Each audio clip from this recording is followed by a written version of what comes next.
Habari, naitwa Rehema, ni mkunga mtaalamu. Leo nina ujumbe wa kukueleza wewe mama ambaye tayari umeshajifungua.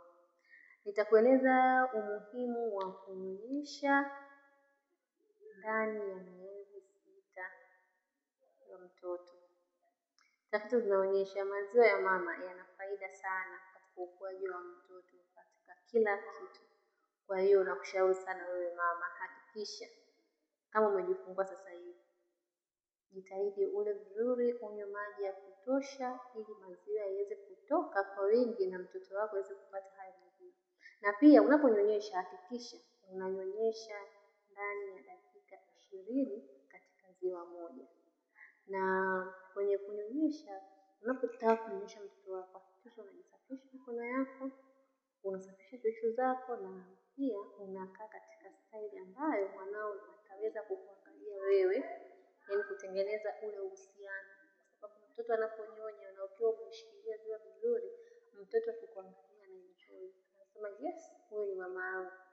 Kwa na note kila aina ya hatua katika mwili wako. Kwa hiyo hakikisha ziwa la kwanza unyonyesha ndani ya dakika 20 na ziwa linalofuata ndani ya dakika 20. Na unapomaliza kumnyonyesha, hakikisha unamweka mtoto begani ili aweze kucheua, kwa sababu ukimlaza kitandani ama mtoto anaweza akapaliwa, kwa sababu na kupaliwa ni hatua ya hatari sana kwa mtoto, kwa sababu ndio unapoteza maisha kwa kupaliwa. Kwa hakikisha wewe mama uliyeko nyumbani ambao umeruhusiwa kutoka hospitalini, baada ya kunyonyesha mtoto wako usimlaze bila kumbeulisha, kwa sababu akipaliwa na ukiwa mbali na kituo cha afya ni rahisi wewe kupoteza maisha.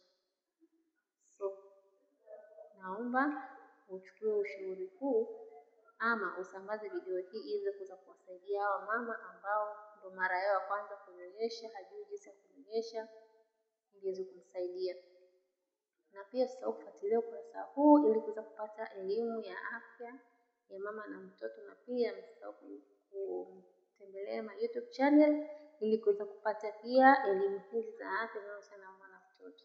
Asanteni.